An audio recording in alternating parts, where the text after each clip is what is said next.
Écoutez, bonjour à toutes et à tous. Bienvenue du coup pour cette conférence, cet échange aussi, puisque effectivement vous allez avoir différentes présentations. On va faire en sorte aussi de rendre ça interactif. On est en présentiel, donc il faut aussi en profiter par rapport à ça. Je vais commencer par me présenter. Je suis Guillaume Perrin. Je travaille pour la Fédération nationale des collectivités, une fédération qui rassemble un peu plus de 900 collectivités en France, des très grosses villes aux petits villages, et qui les accompagne dans leurs différents projets énergétiques, notamment dans le cadre des réseaux de chaleur les plus innovants, les plus pragmatiques et les plus adaptés au territoire notamment. Bonjour à tous, de mon côté je suis Mathilde Henry, chef de projet conseil chez Greenflex, qui est un cabinet de conseil spécialisé en transition écologique et énergétique, qui est membre du consortium D2GRIDS, qui est organisateur avec l'appui de la FNCCR aujourd'hui de cet événement, et notamment de l'EPAPS qui nous héberge aujourd'hui avec l'appui également de Construction 21, qui sont donc également partenaires de D2GRIDS.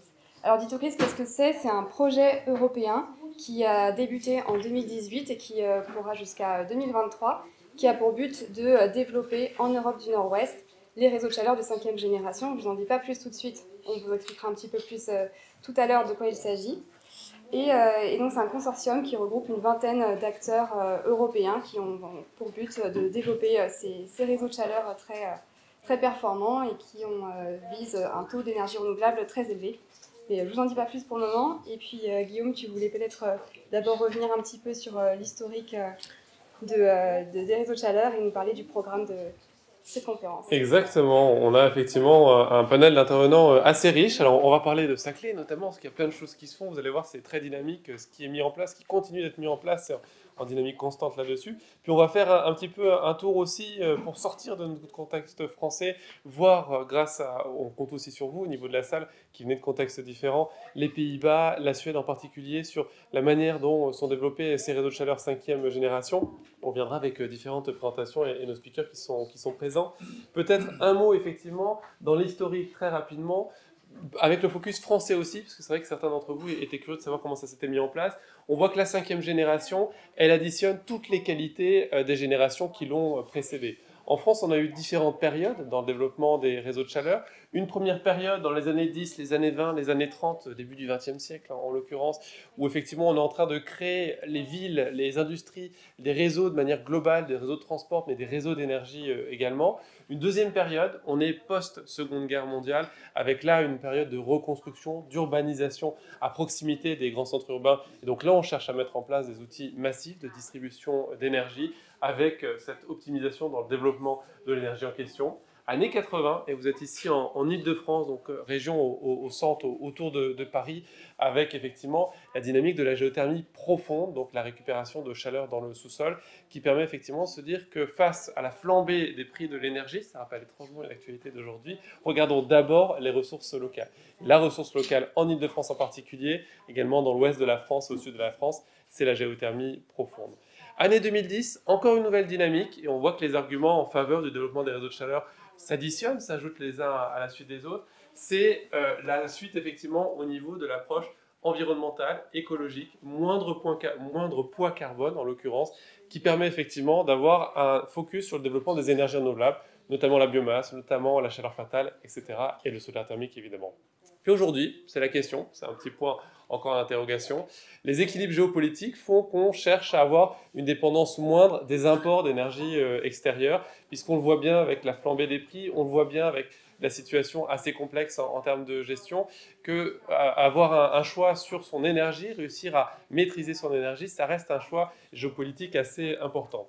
Ça, c'est le côté historique. Vous le voyez aussi avec une approche plus technique. Je pense que la plupart d'entre vous, vous connaissez ce graphique-là, qui montre effectivement comment on passe des premières générations des réseaux de chaleur, années 10, années 20, années 30, avec une source centralisée, généralement plutôt des énergies fossiles, jusqu'à une diversification du panel des sources, une diversification de cette centralisation vers une décentralisation quand même assez progressive, une baisse de la température de départ et de la température de retour. Ça va être un point sur la question de l'optimisation sur laquelle on reviendra dans les réseaux de 5e génération qui étaient déjà assez prenants ces derniers temps et qui permet effectivement de diversifier cette approche globale au niveau des réseaux de chaleur et de commencer aussi à réfléchir de manière très réaliste, et vous le verrez aussi au travers de quelques-unes des interventions, sur les interactions avec les autres réseaux énergétiques. Effectivement, on promeut, on porte les réseaux de chaleur au niveau de notre groupe, de l'ensemble des participants ici présents, mais tous, on interagit aussi avec les réseaux historiques, électriques, gaz parfois, en bien comme en mal, il faut l'avouer également, mais de manière à voir effectivement comment est-ce qu'on arrive à développer des modèles d'urbanisation durables par rapport à un contexte local, les énergies locales, et effectivement des choix technico-économiques qui peuvent être faits. Et sur les réseaux de 5e génération, il y a un certain nombre d'éléments qui nous permettent de bien encadrer tout ça. Voilà, exactement. Donc, alors, qu'est-ce que c'est que les réseaux de chaleur et de froid de 5e génération? C'est en fait un nouveau paradigme qui vient, comme le disait Guillaume, regrouper les meilleures technologies, les meilleures solutions qui ont été mises en place depuis le début des réseaux de chaleur pour aller encore un cran plus loin. Alors, le premier aspect de ces réseaux de chaleur et de froid, c'est qu'ils permettent d'échanger de l'énergie entre deux bâtiments, entre deux consommateurs voisins. Donc, au lieu d'avoir uniquement un consommateur de chaud sur un réseau de chaleur qui va consommer de la chaleur et donc produire du froid, et on perd en fait ce potentiel de refroidissement, on va venir récupérer ce froid pour aller alimenter par exemple un supermarché voisin qui aurait besoin de ce froid.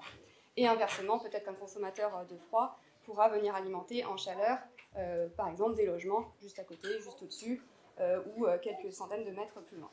Alors cet échange de chaleur et de froid, il peut se faire à court terme entre deux consommateurs qui consomment en même temps de la chaleur et du froid, ou alors il peut se faire à moyen ou même à long terme avec des solutions de stockage, par exemple également du stockage intersaisonnier, qui permet à un consommateur de froid en été de produire du chaud qu'on va venir stocker et réutiliser en hiver lorsqu'il y a des besoins de chaud. Ça c'est le premier aspect.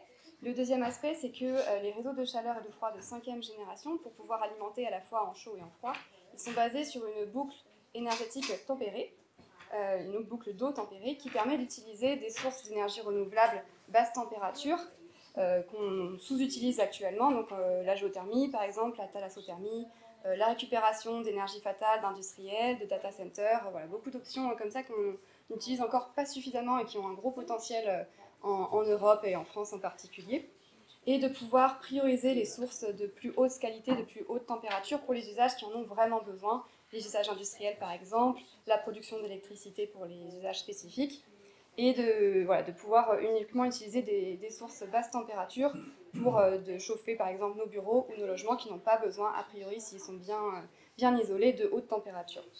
Et ça permet également de prioriser des sources locales, comme le disait Guillaume, donc c'est vraiment dans la continuité également des sources des générations précédentes, de prioriser des sources énergétiques locales, toujours dans un souci de réduire notre dépendance au gaz et aux énergies fossiles. Le quatrième aspect, c'est que donc une fois que cette boucle d'eau tempérée arrive plus proche des bâtiments consommateurs, on a ensuite quand même besoin de venir rehausser ou abaisser la température au juste besoin, au juste niveau nécessaire pour le consommateur. Et donc au dernier moment, on va venir faire ça grâce à des pompes à chaleur par exemple, qui peuvent être en pied d'immeuble ou alors qui peuvent être dans une petite station comme on a sur Paris-Saclay qui va alimenter un petit cluster de bâtiments, un petit quartier. Donc voilà, ça peut se faire à l'échelle très très locale ou à l'échelle d'un quartier pour venir rehausser au juste besoin au dernier moment pour le consommateur final. Et puis le dernier aspect de ces réseaux de chaleur 5e génération, c'est que par ces pompes à chaleur, le réseau thermique est lié au réseau électrique. Alors ça c'est assez nouveau également et donc ça insuffle le fait que le réseau de chaleur est responsable également de ne pas créer ou de ne pas s'ajouter au pic de consommation électrique actuel qui donc demande souvent d'avoir recours à des énergies fossiles et donc de réfléchir à comment pouvoir soit décaler, soit effacer sa consommation de chaleur pour s'effacer également du réseau électrique avec des solutions de flexibilité ou de stockage par exemple. Et c'est notamment le sujet qu'on veut pouvoir creuser aujourd'hui avec vous. Effectivement, on va aussi parler de l'approche en effet de la régulation du pilotage, puisque ça c'est vraiment une caractéristique assez importante. On a de l'énergie, comme dans les années 80, les années 30, etc., mais on cherche à mieux l'utiliser, on cherche à mieux l'optimiser. Concrètement, on va avoir une approche de vision client beaucoup plus réelle, réaliste par rapport aux demandes de pilotage, d'échange par rapport à ce qu'on peut imaginer à ce niveau-là. C'est une optimisation des rendements aussi, des rendements en termes des sources de production en l'occurrence, des rendements en termes de la distribution et donc du pilotage et à l'échelle de la sous-station aussi, de l'approche sous-station intelligente et cette optimisation de cette énergie-là. C'est un pilotage qui est multisource aussi, voire même dans les deux sens, dans certains cas aussi. On pourra en parler par la suite, de manière effectivement à faire en sorte d'avoir cette approche de consomme-acteur, consommateur acteur de sa consommation aussi, grâce à cet échange entre l'exploitant du réseau de chaleur et la collectivité qu'il a développé, et effectivement celui qui l'utilise in fine à ce niveau-là. Et puis, Mathilde l'a très bien dit, c'est cette approche transverse multi-réseau. Donc par rapport au réseau gaz, parfois juste pour être en miroir, ça c'est l'approche la plus basique, parfois peut-être plus pour imaginer, en appui en secours, ou bien en logique de zonage prioritaire ou autre, et puis aussi et surtout avec l'approche du réseau électrique. Mathilde l'a très bien dit, le réseau électrique c'est important sur cette question de la chaleur et du lien qu'on va faire avec les pompes à chaleur, avec les thermofrigons-pompes, avec cette approche froid, puisque la tension du réseau électrique, alors en France c'est très présent en hiver en particulier, une thermosensibilité assez forte, plus que dans d'autres pays européens, mais on va retrouver cette problématique-là. Maintenant on la retrouve aussi en été ou en période caniculaire ou de forte chaleur, comme c'est le cas aujourd'hui. Pour ceux qui ne connaissent pas la France, il ne fait pas toujours aussi chaud que ce qu'on a ces jours-ci en France, où on dépasse très clairement les normales saisonnières en l'occurrence. Et donc la question du confort d'été dans les villes, de la qualité effectivement du vivre les espaces urbains au niveau des zones urbaines qui vont être très vite concernées par les vagues de chaleur, par les îlots de chaleur urbains aussi, c'est une problématique particulièrement importante. Avoir des réseaux qui permettent ces échanges entre réseaux, qui réduisent la charge sur du réseau électrique, qu'on peut garder sur d'autres usages peut-être que de l'usage chaleur ou froid par rapport à des questions de rendement ou autre, ça permet de faire un lien utile et d'optimiser cette vision globale du développement énergétique. Voilà pour quelques mots en termes d'introduction. Aujourd'hui, on a deux grandes familles de retours d'expérience à vous présenter. Une famille de retours d'expérience locale avec nos amis de Paris-Saclay qui sont là aujourd'hui. Bon, il y a Anne et Nicolas que je vais appeler dans un instant à nous rejoindre. Une précision, ça n'est pas parce qu'on est à Saclay qu'on les a invités. C'est un plaisir évidemment d'être invités ici, mais c'est aussi et avant tout parce qu'ils ont un excellent projet à nous présenter dans la dynamique effectivement de ce qui est porté par l'approche D2GRIDS et cette approche effectivement des réseaux de chaleur de 5e génération. On aura un temps d'échange, de questions-réponses, donc n'hésitez pas encore une fois à compléter avec vos expériences, à poser des questions à ce niveau-là. Et puis ensuite, on continuera avec Herman et Hélène pour nous présenter la vision sur d'autres cas dans des pays européens, sur comment est-ce qu'on traite l'approche 5e génération, l'approche régulation, l'approche stockage effectivement, cette vision multi-énergie, comment concrètement ça se traduit. On ne vous fait pas un exposé théorique, nous on a posé les bases avec Mathilde, donc quand on se voit bien avec tous les éléments de contexte, on vous fait un exposé pratique avec ces retours d'expérience.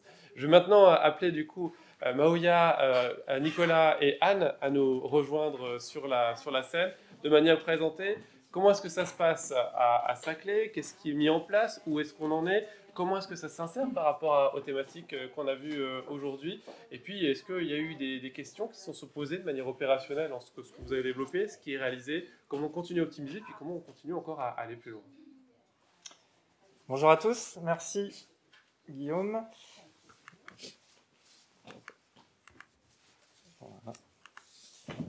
Donc, Nicolas Hérault, directeur de projet à l'EPA Paris-Saclay en charge du réseau d'échange de chaleur et de froid. Avant de laisser la parole à Maouya qui va vous présenter plus en détail le démonstrateur de gestion avancée de la demande qu'on met en place dans le cadre du projet D2GRIDS, je voulais revenir sur le contexte du réseau d'échange de chaleur et de froid que développe l'EPA Paris-Saclay depuis 2015.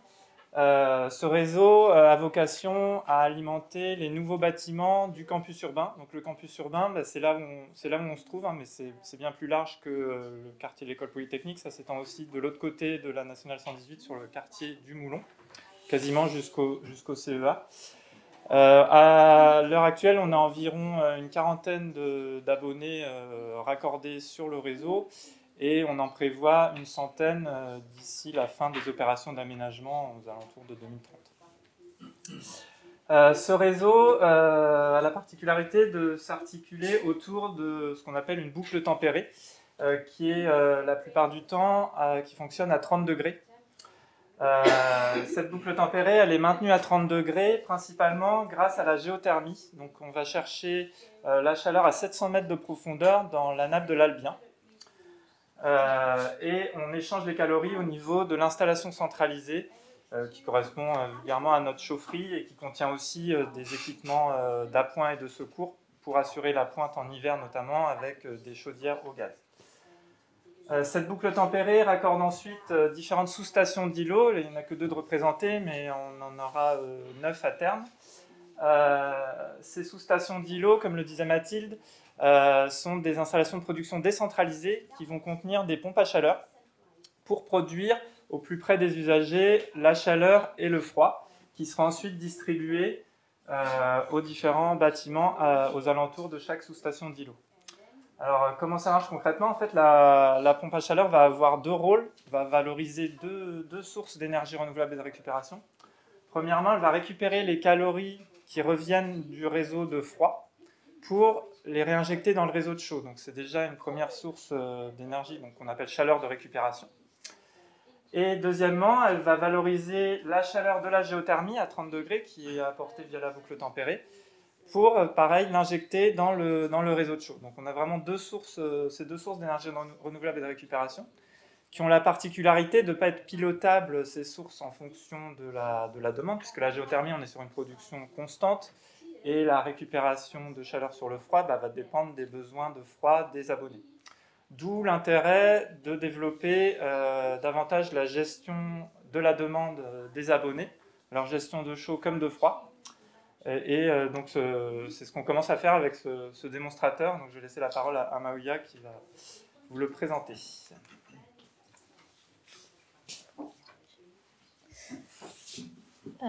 Bonjour à tous, je suis Maouya Ral, donc chef de projet énergie à l'EPA Paris-Saclay. Et comme vous l'a introduit Nicolas, je vais vous parler d'un démonstrateur qu'on est en train de mettre en place actuellement, qui est un démonstrateur de gestion avancée de la demande thermique. Donc l'objectif de ce démonstrateur, c'est d'apporter en fait une flexibilité thermique au réseau afin de pouvoir en diminuer les consommations énergétiques au maximum. Alors, le démonstrateur consiste en quoi? En fait, on va installer sur environ 70 logements étudiants des vannes thermostatiques connectées sans fil, qui seront des vannes qui seront couplées par la suite à des répéteurs installés dans les immeubles d'habitation concernés. Et ces répéteurs vont permettre de faire remonter les données de consommation un contrôleur principal qui s'appelle le contrôleur Storm et qui est développé par Vito, qui est un de nos partenaires D2GRIDS et dont Anne vous parlera par la suite.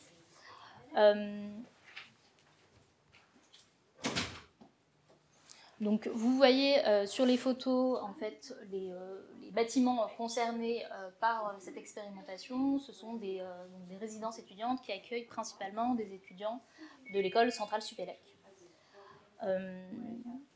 Donc ce contrôleur Storm, comme je le disais, va nous permettre d'avoir un pilotage à distance des consommations et donc d'avoir une gestion plus fine des besoins, puisque d'une part les usagers vont pouvoir contrôler à distance la température de consigne de leur logement via une application dédiée, et d'autre part on va pouvoir de manière centralisée piloter les températures de consigne également des chambres et pouvoir, lorsque cela va être nécessaire, donc lorsqu'on va avoir des pics de consommation sur le réseau, on va pouvoir lisser ces pics de consommation en abaissant un peu la température des chambres tout en conservant le confort dans les chambres.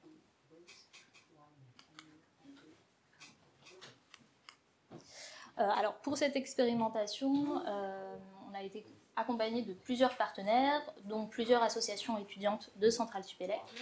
Donc on a l'association Impact qui se charge de faire de la sensibilisation à l'environnement aux étudiants et l'association des résidents. Donc ces deux associations se sont impliquées pour pouvoir recruter et mobiliser les 70 étudiants volontaires du démonstrateur.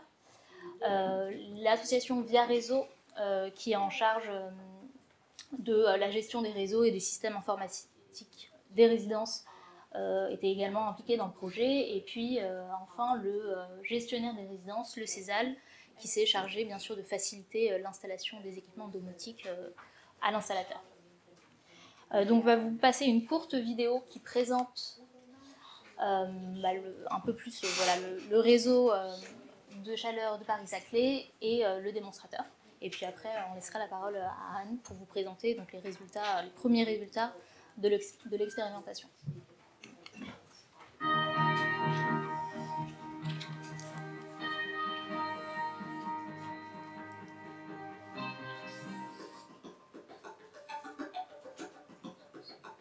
Le réseau d'échange de chaleur et de froid de Paris-Saclay alimente la majorité des bâtiments du campus urbain de Paris-Saclay. Et c'est également un des sites pilotes du projet européen D2GRIDS, qui est un projet qui vise à développer les réseaux de chaleur et de froid de 5e génération en Europe. Dans le cadre du projet D2GRIDS, le PA Paris-Saclay met actuellement en œuvre un démonstrateur de gestion avancée de la demande thermique. L'objectif est d'apporter flexibilité thermique au réseau en diminuant les consommations énergétiques et par là même en diminuant les émissions de gaz à effet de serre. Pour cette expérimentation, nous sommes accompagnés de plusieurs partenaires et de diverses associations étudiantes, dont l'association Impact et l'association Via Réseau, qui se sont notamment occupés du recrutement des étudiants volontaires pour participer à l'expérimentation. Le CESAL, qui est le gestionnaire des résidences étudiantes, a également participé à l'expérimentation. Le projet D2GRIDS pour CESAL, c'était un projet extrêmement intéressant parce qu'il s'inscrit dans l'aspect innovant qui prévaut sur un campus d'excellence comme celui de Centrale-Supélec sur lequel nous sommes.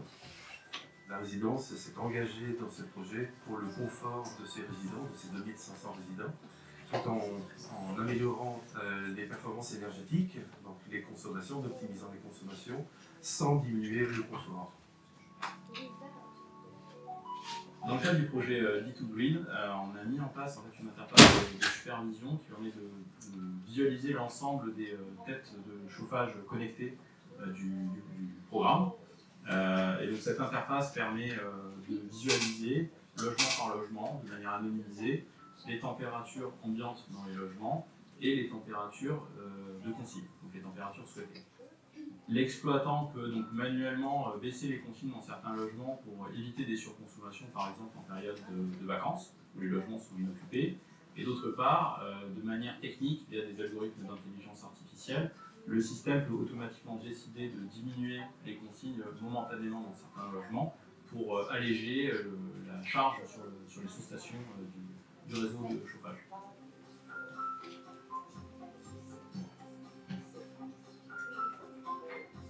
Dans le cadre du projet D2GRIDS, nous installons des têtes thermostatiques connectées de ce type-là, qui permettent de remonter les données à un réseau maillé. Ce réseau maillé en Zigbee est constitué de répéteurs et de contrôleurs domotiques qui sont installés dans les parties communes, qui sont de ce type-là.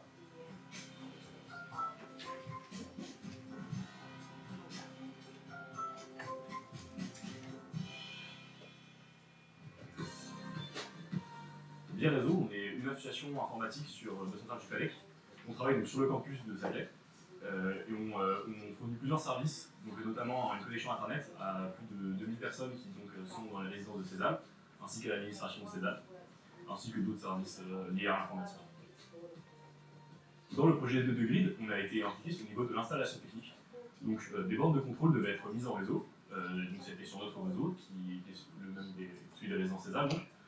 Et donc on a travaillé pour pouvoir les adapter à la configuration et qu'elles puissent se connecter et recueillir des données. Impact Centrale-Supélec s'occupe de sensibiliser les étudiants de l'école aux enjeux écologiques et travaille avec CESAL et l'administration pour rendre le campus plus durable. Sur ce projet, on a recueilli les autorisations des élèves et des habitants dans CESAL pour installer les bornes dans leurs appartements. Et on travaille aussi avec les PAPS pour organiser des visites du réseau de chaleur et de leurs installations.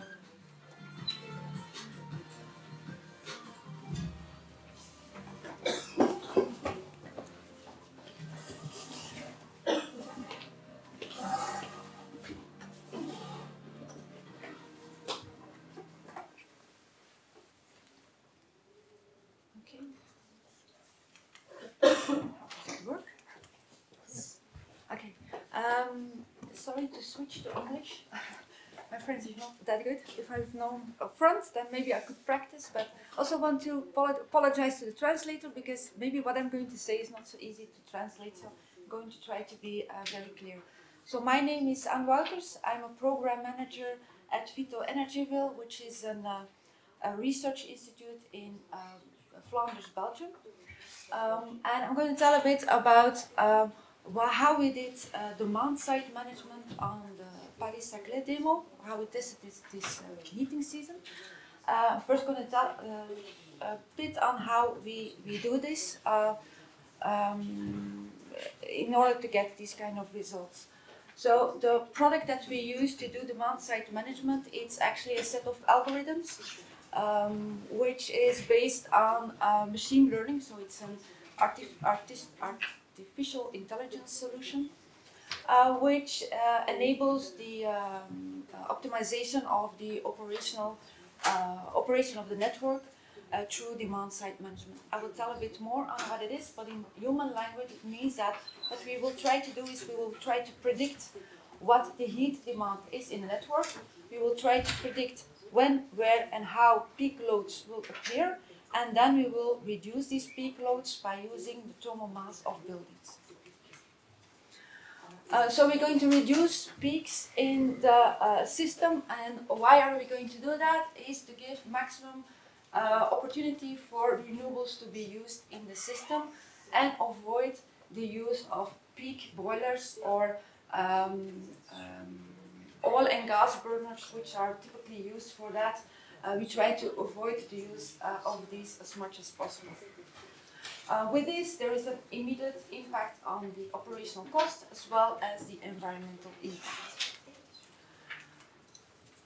How do we do this demand-side management? Actually, we use whatever there is within the network. So the network is connected to several buildings, and we will use the storage capacity, the thermal storage capacity of these buildings to as flexibility. The thermal mass of buildings has the highest potential in short and mid-term, so that's also very good to cover peak demand. Since we are able to predict both the heat demand of a building as well as calculate what the thermal mass is, we are also perfectly comfortable to make sure that there is no comfort loss for people living or working inside the building. So that is one of the important boundary conditions. The storm controller has actually 4 AI modules. We have first a forecaster where we will predict the heat load or the heat demand in the network for a certain amount of time. Combined with the models for the buildings to determine the thermal mass and the flexibility in the buildings, we will calculate an optimal planning to reduce the peaks. From that, control signals are defined and sent to the buildings. As soon as the buildings receive these control signals, they will react. So for instance, they will heat up with, I don't know, half a degree, or cool down with half a degree. They will react, and by this we can reduce the peaks. So this is a bit on how it works. What are now the initial results we got on the Paris-Saclay demo? Maybe first we started this heating season. It always starts, a new project always starts with debugging. It's solving issues, seeing that the communication is running as it should, seeing that the reaction time in the systems are as we would expect, solving some software and hardware issues, solving some things that we see that are not operating as it should. It's always the first solving debugging period. So that also means that in the first heating season, we only have a limited period of time to do actual tests with the storm controller. And for Paris-Saclay, this was during the month of March mainly. So these are the initial results we see here. What you see here, on the x-axis there is the time. So you see some dates, so these are dates and then the hours of that day. And then on the y-axis you see the power. The total heat demand at any time in the network is shown by the red and the green graph. So you have to add them up. That's the total heat demand at any moment in the system. For this, for Paris-Saclay, we have set a cap to 450 kilowatts for the use of the baseload production unit. So anything above, we have considered as a peak. So what have we now been able to do is we have to been able to predict when the peaks will appear.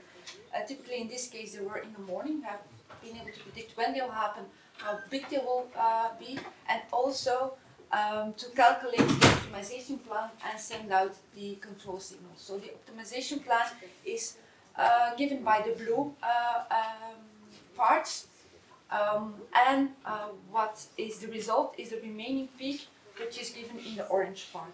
So you can see that with these initial trials, we've been able to reduce the peaks quite well. Certainly, like the morning of March 25, for instance, or March 23, where we were able to reduce the peak as almost completely. These are first results of a short period of time.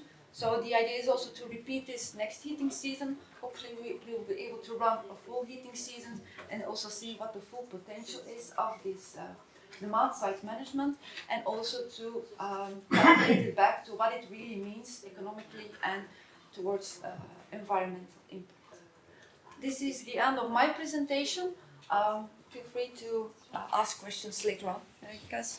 On va prendre un temps de questions-réponses. Déjà, merci pour tous ces éléments. On l'a vu, le côté stockage qui est assez au cœur, le côté froid, le côté pilotage, le côté numérique. Donc on trouve vraiment dans les caractéristiques de l'esprit des D2GRIDS et de l'approche 5e génération. Est-ce que dans la salle, vous avez déjà quelques questions, réactions, demandes de précision ou autres par rapport à ce que nous a présenté? Jean-José Vaneg, allez-y. Oui, bonjour. Merci d'abord pour votre accueil et cette intéressante présentation. Le stockage, vous faites du stockage chaleur et du stockage froid, ou vous ne faites qu'un seul type de stockage? Et quelle capacité de stockage en heure ou en jour? Dans le cas de Paris-Saclay, à l'heure actuelle, on ne fait pas de stockage à proprement parler. Là, l'objectif du démonstrateur, c'est de capitaliser sur l'inertie des bâtiments. Donc finalement, on va stocker quelque part la chaleur dans le bâtiment. C'est vraiment là-dessus qu'on joue, notamment avec le contrôleur Storm. Ok, pretty smart. Et sans toucher au confort des usagers, vous l'avez très bien dit, Anne aussi à ce niveau-là, c'est-à-dire que ça ne veut pas dire parce qu'on coupe le chauffage, et je dis très brutalement, que du coup tout le monde va rajouter des doudounes ou autre. Non, on reste quand même sur la température de confort qui est au même niveau grâce à cette approche inertielle au niveau du bâtiment. Donc c'est du stockage décentralisé, d'une certaine manière, à l'échelle de chacun des bâtiments, si je résume avec mes mots en tout cas l'approche que vous avez sur Saclay. L'avantage, c'est que l'investissement, du coup, est largement diminué par rapport à une infrastructure physique. Là, on est vraiment sur un pilotage numérique qui est réplicable aussi très rapidement sur d'autres bâtiments, sans gros travaux. Ça ne veut pas dire que c'est incompatible avec l'ajout ultérieur, par exemple, d'un stockage physique plus important, qu'il soit en souterrain, stockage, j'ai nos amis du BRGM au deuxième rang qui me parleront de projets de stockage souterrain, ou bien au contraire, quand on peut voir à Brest ou autre, on a du stockage aérien, type des grosses bouteilles thermos avec des différentes phases, ou bien d'autres types de matériaux qui sont en cours de développement à ce niveau-là. Mais cette expérience en tant que telle, elle est vraiment, vraiment originale, et de là, on va pouvoir en tirer un enseignement qui serait duplicable puisque maintenant, effectivement, on essaie de plus en plus de récupérer des friches industrielles, de construire des écoquartiers, en essayant de respecter la RE 2020, et on va vraiment dans cette direction-là. On est obligé, en fait, vous l'avez très bien dit, la RE 2020, donc pour ceux qui connaissent moins l'écosystème français, on est sur la réglementation thermique des nouveaux bâtiments qui sont à construire, donc demande une énergie beaucoup moindre que ce qu'on avait avant, notamment en termes de chauffage, même si l'eau chaude sanitaire reste présente en termes de demande, et en usage électrique de manière externe. Et effectivement, pour pouvoir continuer à développer des réseaux de chaleur vertueux, mixtes, comme c'est le cas sur Paris-Saclay, il faut du chaud et du froid, il faut surtout une optimisation de la température. Avec des basses températures, à l'aller comme au retour, ça a été brièvement développé, mais ça c'est dans la caractéristique, un pilotage extrêmement fin à l'échelle du bâtiment, à l'échelle du quartier et à l'échelle du réseau à ces niveaux-là. C'est la condition de réussite du développement des futurs réseaux de chaleur sur des écoquartiers, sur des arcs où effectivement il y a une demande en énergie beaucoup plus faible que ce qu'on a pu connaître par le passé. Donc ça préfigure pour nous le réseau, pas de l'avenir, mais le réseau déjà du présent, pour le coup, avec ce côté mixte, encore une fois. Là on est en mai, vous voyez les températures qu'on a, le côté demande en froid est assez utile. Question derrière. Bonjour, Guy Spiegler. Je me pose la question des moyens de simulation que vous utilisez. Vous avez l'air de vous appuyer sur quelque chose qui ressemble à un jumeau numérique. Est-ce que c'est le cas, et est-ce que derrière vous développez ce type de technologie? Maybe small translation because I didn't catch it. Okay. I wonder whether you would use a kind of digital twin to simulate what you just presented. No. So these are AI-based models. I cannot pronounce it correctly. So what we do is we train the models, we make models. Huh? And what we then do is we train these models based on historical data. So to see if they can mimic the historical behavior. Huh? And then we're going to apply this through the controller, and then they start to learn the behavior. So we actually program them to act in a certain way, and then they will adapt while being operated. So for instance, if you say in a building, it's an office building, it's people arrive there at 9 o'clock, they leave at 5, for instance. But in some cases, the use changes, huh? Then the controller will learn. So there is no digital twin, full digital twin behind. So digital twin, for the ones who don't know it, actually yesterday we had a big discussion about that. It's really a true copy, a digital copy of your network. So this is, we did not first do that. We did not make a digital copy. We really base ourselves on data that we get from the network. Yeah. For this system, we don't even really have to know how the pipes are going. We don't know. We don't have the geographical map of it. Par contre, il y a la même approche de feeding au départ que vous mettez, comme vous pourrez avoir sur un jumeau numérique, et puis d'apprentissage régulier aussi, c'est-à-dire que vous l'avez rempli au départ, de toutes ces informations-là, votre réseau avec votre approche de simulation et d'intelligence artificielle derrière, et vous avez ce côté apprentissage continu, si vous mettiez en avant, qui permet de corriger, d'adapter les données. Donc pas avec un jumeau numérique, avec un pilotage en temps réel, etc., qu'on pouvait avoir en comparaison, en revanche avec cet esprit intellectuel justement de nourrir au fur et à mesure l'approche algorithmique avec des états des lieux récents, enfin théoriques au départ, et puis récents avec l'opérationnel au fur et à mesure. Puis ça va continuer, Nicolas le disait, 40 bâtiments raccordés aujourd'hui, 100 à horizon 2030. Donc du coup, c'est en permanence que ça évolue, en plus des bâtiments existants. Une dernière question avant de passer à nos intervenants suivants. Yes, I just have two questions related to Two last questions. The first one, really quick, is how long, to your opinion, does it take to make the model completely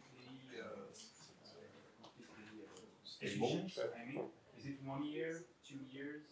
And the second question is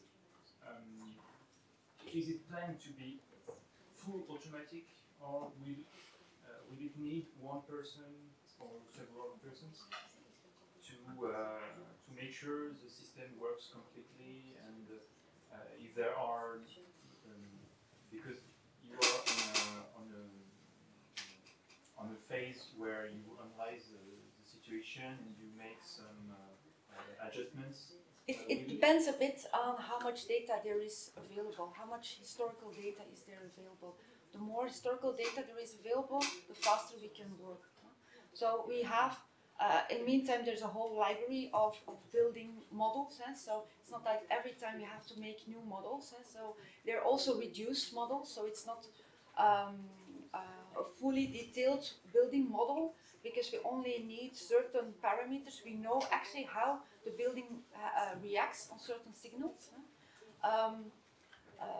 So in the meantime, we have a full library already of buildings, so that is not really an issue. The more historical data there is, the better we can train our modules, and the faster we will get to the result. But it's not like every time we start from a blank sheet, start building models again. So it's really quite plug and play.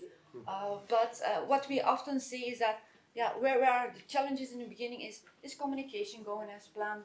Can we access, for instance, preferably we access directly the building management system, which is not always possible. So sometimes we have to do some workaround. We have to do some we call it faking of temperatures and things like that. Is the data that we receive from the buildings and from the network, is that data correct? Can we do something with that? Sometimes we see also issues there. Sometimes we also find that there are technical hardware problems, or we detect something like, this is very strange, something is happening there. So that part takes a few weeks to get started, and then we can start with the AI model. So these are, it's not newly developed for Paris-Saclay, it's not newly developed for 5G. It's something that's also already been implemented in third generation and fourth generation networks, but it is one of the first times that we do it in this kind of setup. So it was also for us good to see that we also can come to results in low temperature networks. Yeah, just about the first question, the time to manage to have an accurate precision of the algorithm between the theoretical part and the practical part. How many times you were speaking about some weeks? À combien de temps vous mettez pour vraiment avoir un modèle satisfaisant? It can really be very fast. I think if you take like 4 to 8 weeks, we can start. But it depends on the quality of the system. C'est ça, les données de départ, la taille du réseau un petit peu ou peu importe, si les données sont précises, peu importe la taille au final. If I understand correctly, yes, whatever the size of the district yes, heating, yeah. if you have the right data, so you can also implement everything. If we have like a very big network, so what we will do is we will not control every building in the system. So this would be also something that we do in the beginning, is look at the network and see where the biggest demand is, which buildings have the biggest demand, and we will focus on these buildings to control. Okay, that's very clear. Peut-être pour compléter, l'installation du système a démarré au mois de novembre environ. Et donc voilà, on a des premiers résultats au mois de mars parce qu'il y a eu aussi cette étape de s'assurer que les données étaient bien compatibles. C'est ça le plus long finalement, débugger toutes les petites interfaces qu'il peut y avoir sur le projet. Alors, à titre de comparaison, dans la chaufferie bois, pour ceux qui en opèrent, vous savez qu'il faut au moins 1 ou 2 saisons de chauffe pour être à peu près opérationnel pour la maîtrise ou autre, donc 1 ou 2 ans à ce niveau-là, donc on est plutôt correct avec un réseau multisource, géothermal, etc. en termes de mise en place, d'implémentation, de réalisation. Merci beaucoup, on va passer, on peut les applaudir, je pense, pour la Je vais appeler Hélène et Herman à nous rejoindre, to come with us to the board to present your presentation. Hélène et Herman vont nous présenter du coup la dynamique qu'on va voir. On va s'extraire du côté français pour aller faire un tour aux Pays-Bas, en Suède en l'occurrence, et en Suède également, de manière effectivement à voir comment est-ce que c'est mis en place au niveau local. Quelle compréhension est développée d'un point de vue pratique projet au niveau des réseaux de 5e génération. Amanda, I will let you start to present your project. How do you make a link with the topic of today, the 5th generation of district heating, controlling, mapping, developing? How is your project about that? How do you realize that practically on the territory you are leading in? So please. Thank you. Good morning, everybody. My name is Herman Eidams. I'm a Director of Innovation Strategy at the Mine Water Company in Heerlen. And actually we had this, we know that we have geothermal energy, and if we go deeper into the soil, and we will find higher temperatures. Well, they can go up to 5,000 degrees Celsius, but that's not what we are aiming. If we just go down like 1 kilometer, we already will find a temperature of 30 degrees Celsius. And that was the idea. We have the former mines in our region, and we know those mines have galleries and shafts, and they are all flooded with water because the mining industry stopped. And so we had the idea, if we can get that water out of the mine, then we can use it to heat up buildings. But if we go to a higher level, it will be cool, and we can cool down the buildings also. So this is a picture of such a gallery. Actually, it's one of the galleries. If I show my father, he will tell me it's so broad and so much high because he worked there and he was a mine surveyor actually. But those galleries still exist, and we made an estimation of how much water do we get there. And we found out for the reservoir in our city we have 8 million cubic meters of water.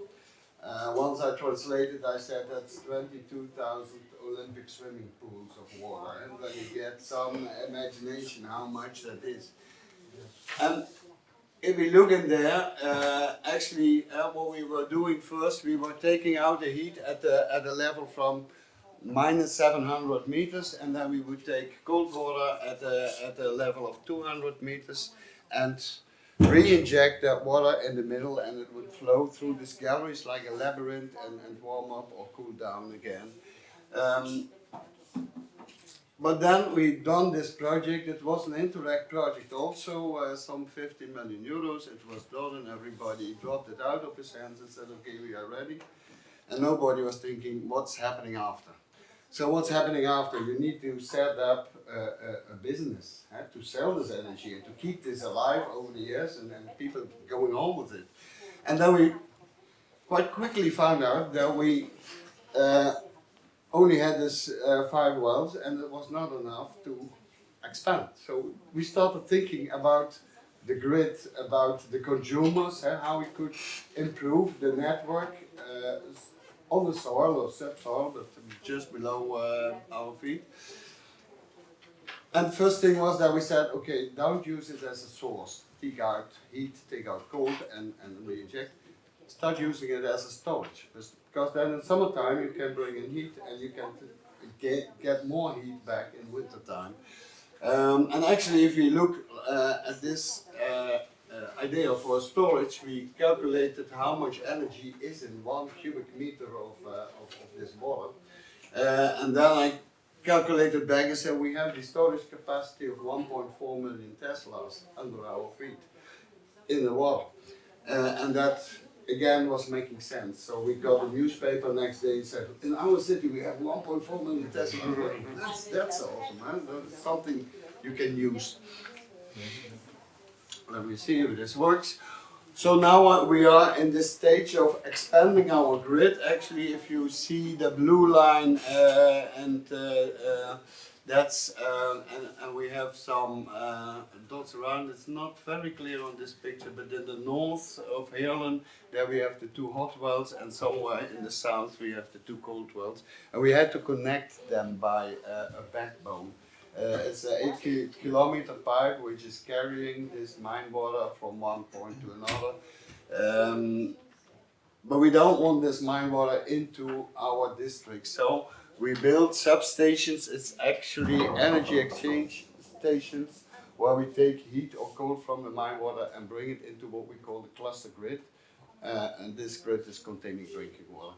There's also another difference. We are pumping on the backbone because we need to keep pressure on that water, but we are not pumping in the cluster grids. That's the first step again of decentralized thinking. If somebody needs water to cool down or heat up his building, the pump will be in that building and it will just pull it from the grid. If somebody else is pushing hot water into it, then they start exchanging this energy automatically. Actually today, and that's our D2GRIDS project, I'm going to talk about the city of Brunssum. You see this to the right. We were planning to expand to that city too, but again we didn't have money to do the mine water drilling. So, well, we got a bit, thought it's a nice challenge. We will build a system, the 5th generation district heating system without the mine water source. And that's what I'm going to focus on a bit more today and show how we do this pilot of D2GRIDS in the city of Brunssum, and actually we don't use the mine water there. But first I got another picture for you, and you see the 2 pies here, and there's actually 2 or 3 things that I would want to give you from this picture. The first thing is this is real actual data from the Netherlands. It's covering 30 years. What you can see is that we did not save energy in the past 30 years. And now, in the coming 30 years, we want to save it all. We want to save 100%. So I would say if we want to do that, then stop doing what we did yesterday, because if we go on 30 years more, like we did past 30 years, we will not save any energy in the coming 30 years. The second thing, what you can see is that the blue pie, which is called the dwellings, it's only a very small part, but actually that's the part where the focus of our technology is. And we want to reduce energy in this blue part. And we are only talking about maybe 10–15% of the total energy demand. So stop looking into your own system, but be aware that around you there is a big world. And for instance, we have this industry, and they are using 1,000 to 3 times more than the dwellings. So probably you might get some waste energy from that energy to fill in this part of for dwellings. Okay, then I go to the next, and this is also an interesting picture. So if we look to the demand side, and if I would divide those pies that I showed into the amount of energy, which is a very high graded, a very high quality energy, like airplanes. If we want to take them and keep them in the air, we need high graded energy. If we want to melt steel, we need very high temperatures. So if we divide, what can we do with the demand was high graded, then we find the blue plane, and the low graded part is more or less 25%, it's the red plane. If we look at our sources, and this may be different, like in France you will have nuclear, you will have more wind and solar, so probably this is us in the Netherlands, we are somewhere below 10%, and maybe you are 20 or 30%, but it doesn't matter. Actually, you have a small amount of low graded, and from that last part, those waste energies from industry or transport, anywhere what you get will be low graded. At least lower graded than the fuel sources that you normally use. So it will be very strange if you are going to use this kind of energy to fill in the red part here. And actually, it seems like you could say, Herman, is it necessary that you tell us? Yes, it is, because Frans Timmermans is actually building up a plan to do this. They are building up plans to use hydrogen gas for heating up the dwellings. And actually that's exactly if we do windmills and we use the windmills or the PV system to heat up our dwellings, it's exactly what we are doing, is fill in the red plane with this blue. So if we divide the city down and we look at the city, we have a city level and we have sources at city level, which could be sewage or subway or a big lake, and we also want this kind of storage. And we are lucky with mine water, but you also could take an aquifer, what we have many in the Netherlands at least, but you also could other sources. But you want to store on a high level this low graded energy on city level. And then if you go into the districts and you want to heat it up, and we can use a basic heat pump substation for that, and also have your storage there, and that might be fed by industry or solar or conversion energy, and it's the better energy already what you are storing more nearby the buildings. And then finally you go up to your dwelling, and you might need a small booster, because here somewhere you get at 40 degrees Celsius, and for the domestic hot water you need a booster to bring it up to 60. So that's the idea, that you have this multi-source, multi-storage system in your city, and look at each level, what's your best sources, what you can use, and what's the best means of storing that energy. And then we've talked grids, because we need transport of energy, and then we can look at how does a grid look like. And actually, we saw the picture of the first and fourth generation grids in the kickoff of this meeting. Actually, all those grids, 6,000 over Europe, are central organized grids. They have a big plant and they bring it from one point to all the end consumers.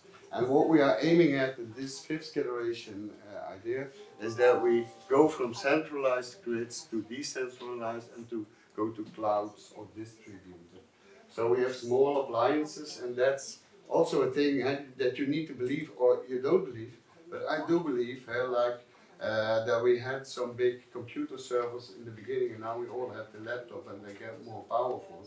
Then we will have small heat pumps in our houses with Internet of Things. You can communicate, you can control them, you can safeguard them, and you will have small, cheap units of power in your house decentralized. So that's believing what you have.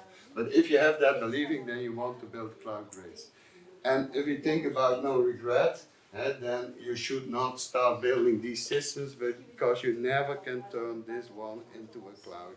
But you can start with a small cloud with an island and extend it to bigger and bigger clouds.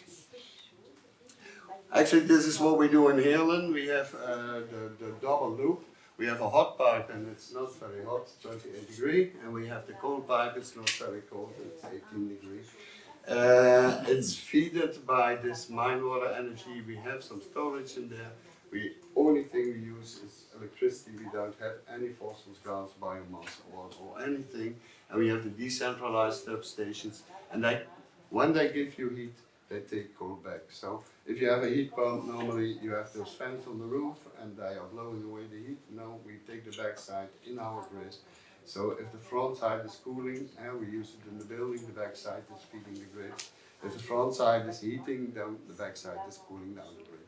So all those heat pumps actually are improving our grid, and that's an interesting thing, because those central grids, they lose energy at each customer. At the end of the pipe, I put in 110 degrees, and at the end I need 70.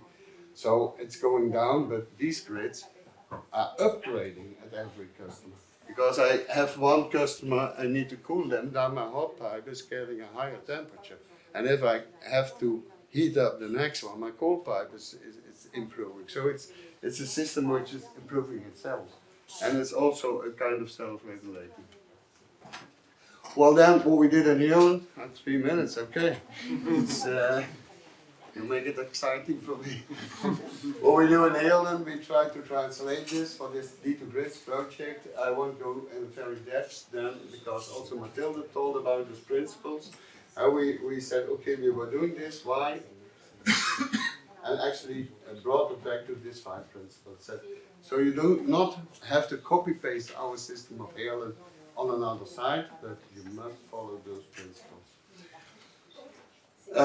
This is an interesting thing also. I spent 1 minute on that one. Actually what we do is we have this high energy demand, like 20,000 kilowatt hours for a dwelling.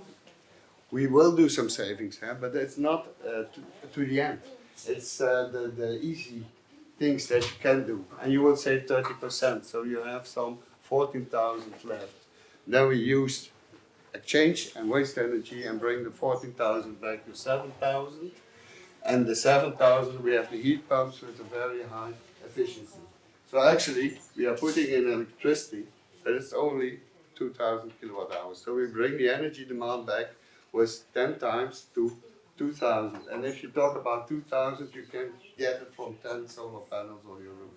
And that's also interesting for cities, that you have this big demand and are able to bring it down to a smaller step. And what you do is, so if you look in the building, you can, in the beginning you have the low-hanging fruit, you can spend some money and save a lot. But at the end you will find that you will pay, I said, it will cost you $1 million for the last cubic meter of gas. But we see on this district level, we have the same kind of curve. So if you are heating and your neighbor is cooling because you live on the supermarket, and you have the low-hanging fruit of the district level. And if you combine those, then you find an optimum which will bring us to a better system and something you can do from your own building actually. Now I show you some examples. This is our central station area where we also have our office. It's a 50,000 kilometer mixed function, the supermarket, the hotel, with offices. This is ideal. And we have our office there. So for this is the perfect situation, what we can do on fifth generation. Exchange locally and what you need to take it from solar. This is the scheme that we did at Brunsum. I'm not 100% happy with that, but that happens. You have to go on and you have to build. But we use an aquifer. We have a sector basement which is heating up that temperature for the dwellings, and we have the final booster heat pump in those dwellings for the domestic hot pumps. We have a Sankey diagram showing that a lot of energy is coming from the ATES and balancing the ATES. I won't go in detail because we don't have the And this is some connections. The first thing, actually, that's another thing, what we call 5G ready, because this one, we have the heat pumps airborne, but we know that we will get there with the pipe in a few years, so we already made it 5G ready. And then we have the other buildings. We built this sector basement with a skid in it. We have a nice movie of that. You can find it on our website. Actually, this is showing you the dwellings and which are connected now and which are we monitoring now to see that they work well. Then the last step, last minute. Last minute. Last 30 seconds. Last step what we are doing now, because we have this island and we want to balance this island. So in D2GRIDS we had a capitalization call, and the call said if you want to take more out of the project you can get a bit more money. We got $500,000, and what we want to do is to bring in solar sources, PV, but also thermal or PVT. And then we want to build extra local storage, and that can be electric and that can be thermal. And then if you want to feed that on the network, and we have the aquifer network of 15 degree and we have the 40 degree sector network, so we can choose where we best inject that energy in our network. And then finally, and it's often forgotten, but it's sometimes it's 30% of our investment, we have the control strategies and the intelligence to keep this in balance, and like Anders telling about the storm controller, probably we might use that in Brunson too. But you have to think about intelligence, how you will manage this system in the optimal way. This is the project that we are involved in. You'll find the links in my presentation, and that's the end.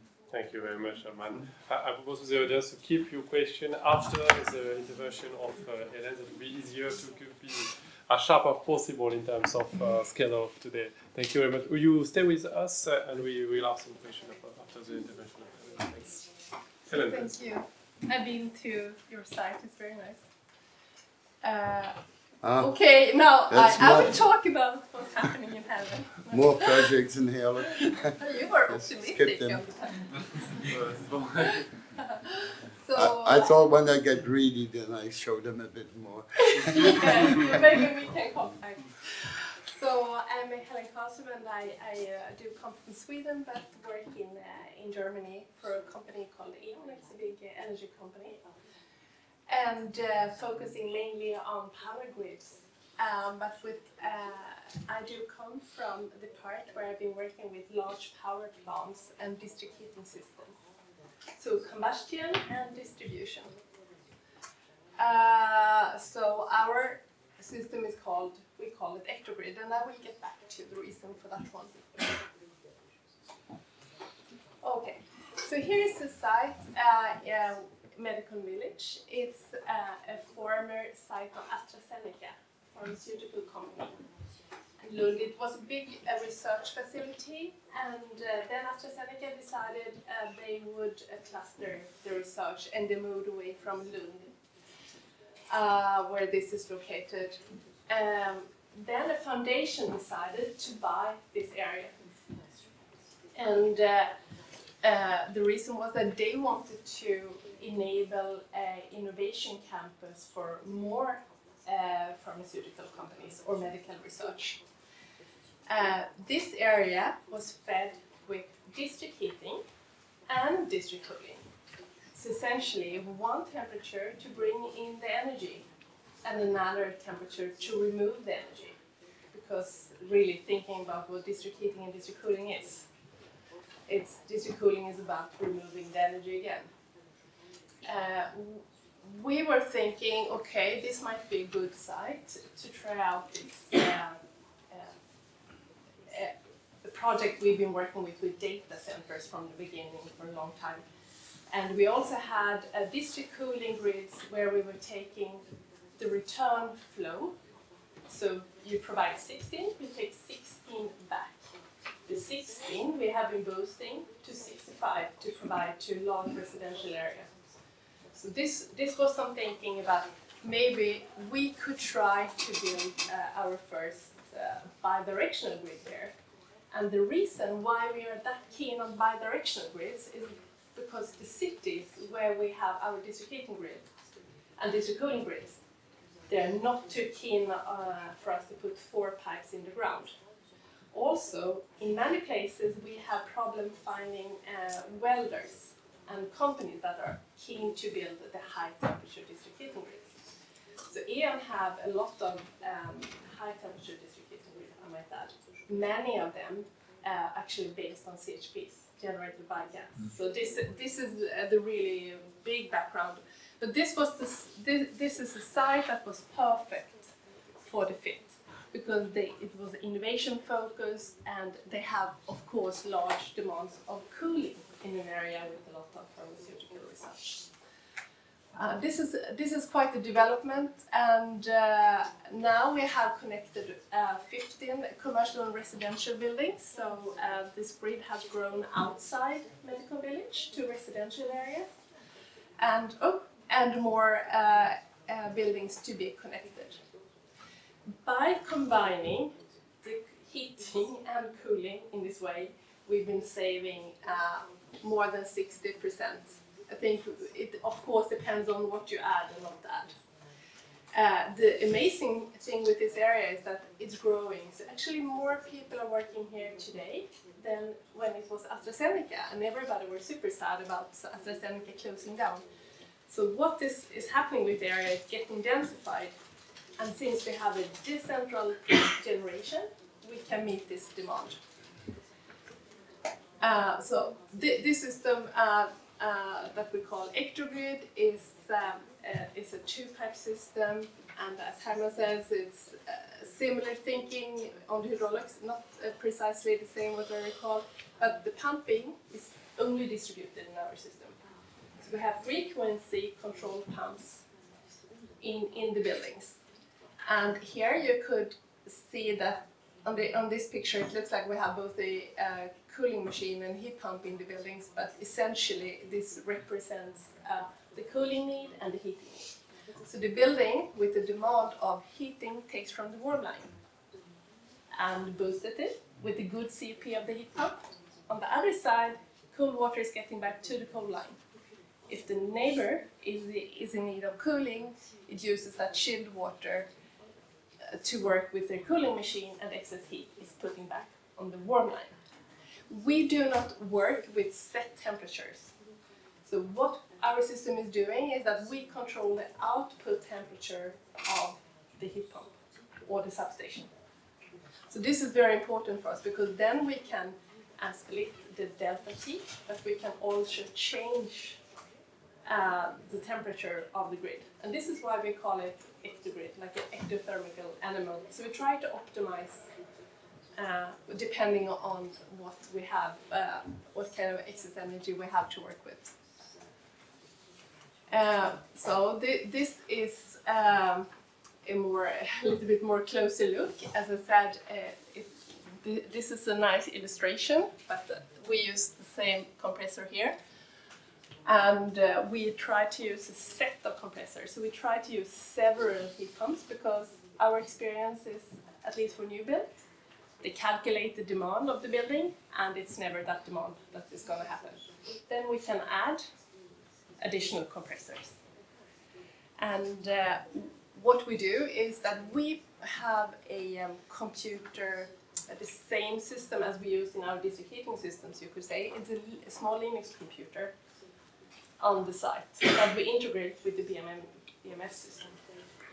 And to make it more flexible, we shift the supply temperature to the building. So this is a very normal procedure in third generation district heating grids. So we use the same platform for it.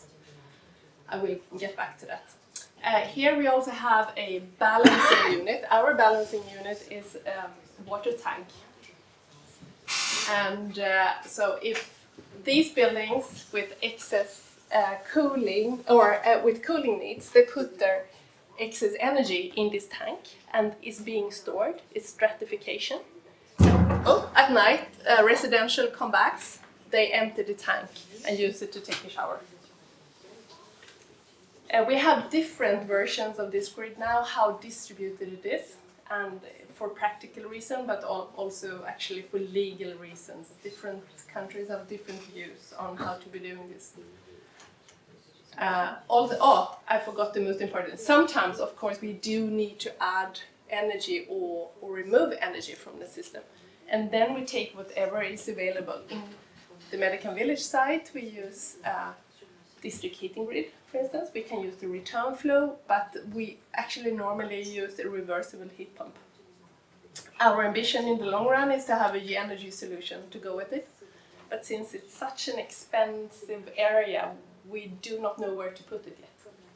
And now we are actually in a good balance, about 5-6 months per year. So it works quite well. But if we have many more residentials, we are keen to have the energy solution. But we take whatever is available. We are not too picky about the temperature.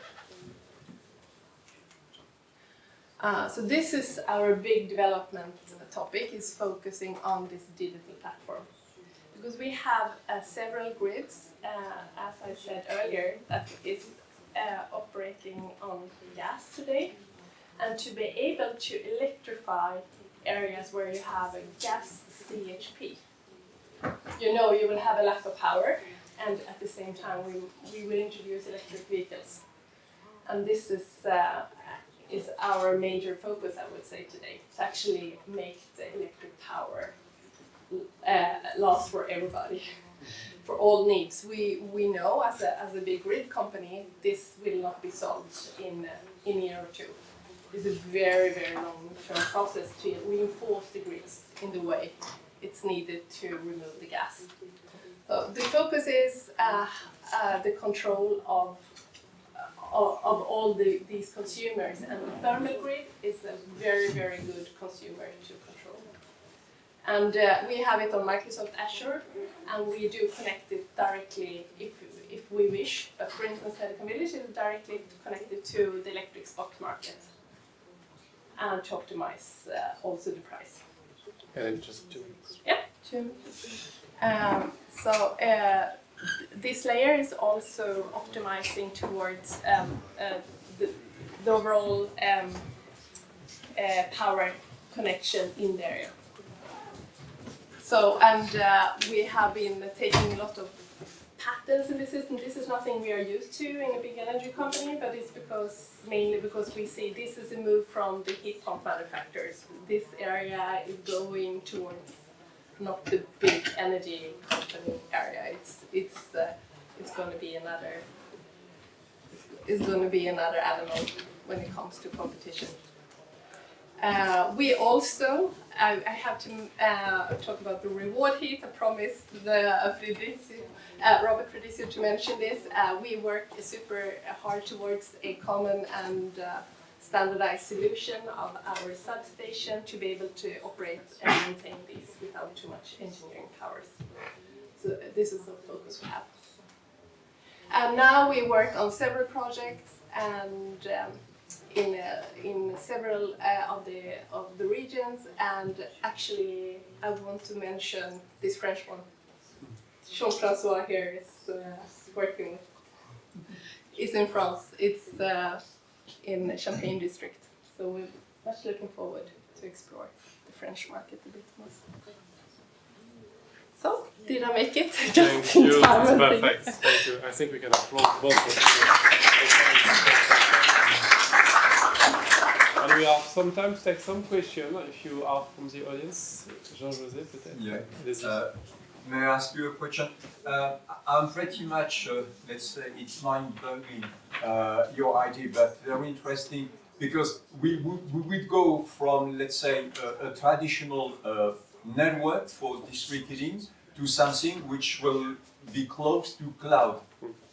That's okay. But the question is, how are you going to adjust or to match let's say, the architecture of your grid with the architecture of the urban city? Because sometimes you come with pretty much smart ideas, but it doesn't match with the urban plan. Yeah, that's true. And Actually, and we talk about flexibility and we talk about developments in the future, about scenarios. So if we bring in the pipe and this whole area gets insulated, then we get totally different cooling and heating loads for that area. And I think if you do this cloud thinking, then you have much more flexibility. And normally, if I have the building and the pipe is going to my neighbor and the other neighbor, and it's not sufficient, then I will have to dig up and put a bigger pipe in there. But now I would say, well, let's do another pipe to my opposite neighbor, because that's cloud thinking, that you make 3 connections and you might find more routes where energy can flow. But also you can bring in storage and say, okay, we use time. Like if we have the peaks, most networks are only used in their capacity for 200 or 300 hours a year. So if you use more time, then you also can solve this kind of capacity, and you can bring in sources, like what we want to do in Brunson, bring the solar collectors in. So, and if I have the vessel, then the pipes are unburdened, and I don't need them that much. So in 5G we have many ways to solve these issues. And we're also thinking about put vessels on wheels. So, but I had the movie of the skid, what we used. So we can take out the skid, we can take out a few heat pumps, bring them to another location in our city. And so there's many ways you can adapt your system in future, and knowing about no regret. Actually, we have still one question. What is no regret? And somebody told me, is it a 10 centimeter pipe or 20 or 50? And what we'll do into the future anyway. And we think it should be somewhere 25, but we still need good models showing those scenarios in future and working it out, and to show us what will be the size of piping. Actually, you have a few elements like pipes and sources which you want to keep there for 100 years. And you have many elements, components, like the heat pump. It stays there for 15 years, and you even can move it to another place. So you have to think in those fixed elements for 100 years. You want to be them exactly the right investment, and that you never have to change them again. Thank you. Sachant qu'on a aussi beaucoup de réseaux existants qui commencent à boucler, ou par certains quartiers avec des boucles énergétiques, quitte à descendre la pression, la température sur certains sous-quartiers ou autres. C'est pas parce qu'on parle d'un réseau haute pression centralisé qu'on ne peut pas le transformer en basse pression sans avoir à tout retirer, puisqu'il suffit, avec de la modélisation, de se dire qu'il y a seulement certaines sections ou des sous-stations de transformation haute pression, basse pression qui peuvent permettre de faire justement des réseaux peut-être première, deuxième génération très centralisés, la forme en étoile que mettait Herman, un réseau qui commence à ressembler un petit peu au réseau qu'a montré Herman sur la droite, avec une connexion plus forte, esprit cloud du coup aussi. Ça prend plus de temps, mais c'est un peu capitalistique, mais il ne faut pas tout changer d'un coup, c'est ça que je veux dire aussi par rapport à ça. Donc c'est dans la suite des réseaux en termes de transformation. Merci. Other question from the audience? Just a question for Hélène. You were speaking about the optimization between the spot market or something like that, about the price of electricity.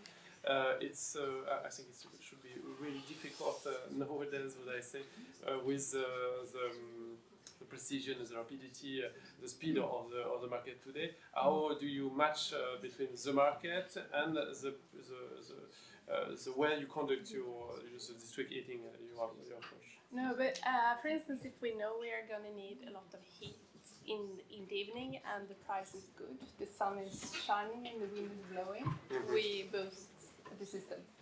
Okay. So we try to follow it, and sometimes we also really consider if we shall try to leak a bit. If it's really good price, we also leak it to the ground. But this is like an add-on. But this is how we do it, and also we use the inertia of the building. But we do see we get more benefit from boosting the system itself. Okay. To be able to change the temperature. And we also have to consider what the optimal delta T of the system is, so we can control that as well. Takes a little bit more electricity to have a bigger delta T sometimes. Just a question, speaking about storage, or is it a question for May I? Allez-y. Yeah, for Hélène. you say that you had a reversible heat pump. No, it's not reversible. It's placed in, it's put in together in a way that we can use both sides, but it's not a reversible heat pump. So, because this is my question, in some district heating network in France, we have what we call thermofrigo pump, which means that at the same time, the same heat pump can deliver heat or can extract calories from a heat point and inject it into the place where you need it. This is what you are using. No, we use really standard machines, but we use both the warm and the cold side. So we put them together in a way that we can use both sides. Et on switch du coup de l'une à l'autre. Yeah, well, actually, you have to think like if we have a gas boiler, you need to go from 10 to 60, and you get the 30 degree, then you save half of your gas. Well, a heat pump works differently. Actually, you want the delta T on both sides to be good, and if your return temperature of the building gets very low, and you're even below your hot pipe, you might switch the circuits. And it's just in order to have the delta T on both sides, the best delta T you can get. And there is some point that you, if you go up, like probably you do an actogrid, if you would go up to 40 degrees and your building needs 40 degrees, you will just pass the heat pump. And same then, with cooling. The cooling is like free cooling sometimes. Like at that point, you get an endless, unlimited, what we call CUP.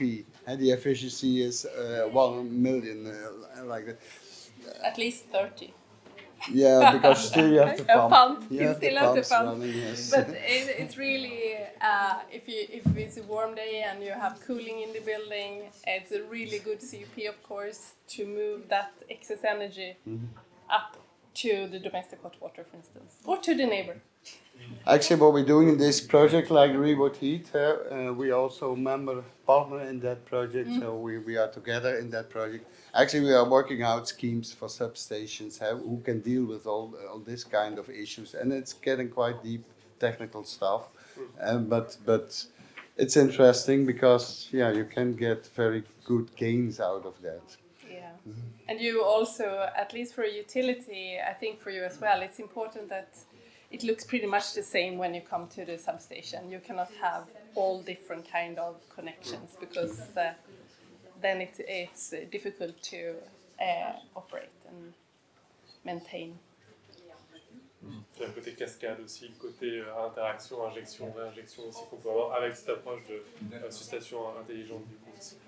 You're right, we don't use the heat pumps in a way that might be built for from the beginning. And this is one of the development topics in this project. For instance, we sometimes have on the warm side, on the brine side, we might have 35 degrees and they're not optimized to have 35. We don't really benefit from that when we look into our COP.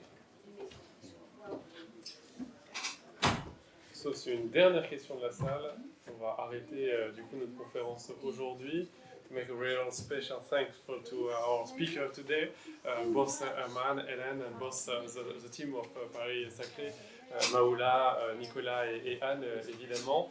On vous invite évidemment à continuer à échanger. Alors, à la suite de cette conférence-là, il y a le temps du déjeuner, puis aussi autre chose à la suite, Mathilde. Alors, tout à fait. Vous avez eu la chance de voir certains aspects des réseaux de génération combination avec donc 3 exemples. Dans le cadre du projet D2GRIDS, on a 3 autres sites pilotes également que vous pouvez aller découvrir. Et donc, on vous invite notamment à aller sur le stand de D2GRIDS pour découvrir ces 3 autres sites pilotes ainsi que l'ensemble de nos partenaires, puisque je le disais en introduction, on a une vingtaine de partenaires dans le projet D2GRIDS qui se feront un plaisir de vous détailler d'autres aspects des réseaux 5G.